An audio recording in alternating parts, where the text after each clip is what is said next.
Hey Mambas, Ms. Bush here. We're going to dive right in and evaluate our guided practice questions to help us begin to unpack the true impact of Caesar's ghost on Brutus as a character, and then ultimately how it's going to affect the rest of our play.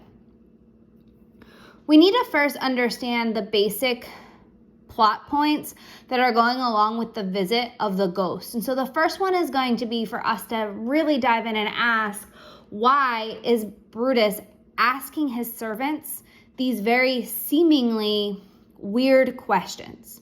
The first thing he does is ask Lucius, his servant, to play him some music.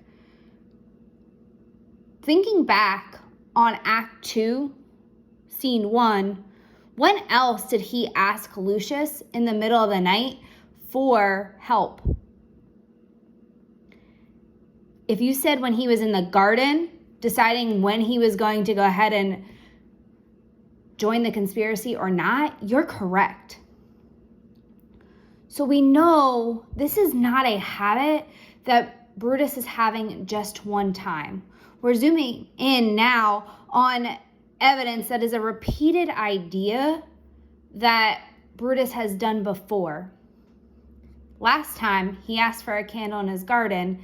This time he's asking the same character to play thy instrument in order to have a sleepy tune, in order to try to lull him to sleep.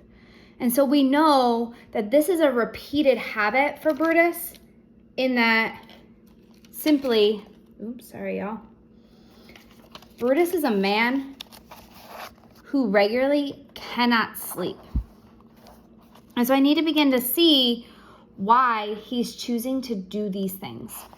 And so there's one more key plot point that we have to evaluate before we can really think about what is this ghost impact so far on Brutus. And so we're going to flip ahead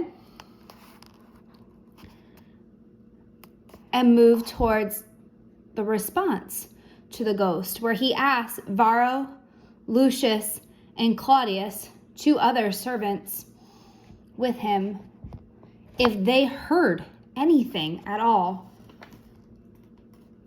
And of course, because the ghost only visited Brutus, they're going to respond, "No, my lord, I saw nothing. Nothing, my lord."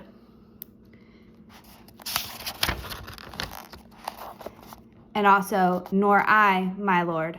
And so once again, we're seeing this repetition of people's responses to Brutus. And so we need to start to ask ourselves some really important questions. Why is Brutus beginning to ask these questions? What does it show me about Brutus? Why is he responding to the ghost this way? And so I'm noticing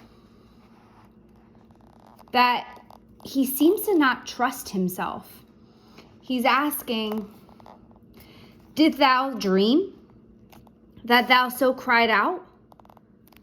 Why did you cry out in your sleep?" He's trying to put that blame of his own psyche on there. And so I'm starting to see some really important character traits from Brutus. First, I'm seeing that he's starting to question, like, did you hear that? And when I break that down, when I feel that way or questioning those type of things, when there's clearly nobody else who understands, you're starting to see this idea of paranoia, this anxious behavior, because he feels like something is wrong in that pit of his stomach.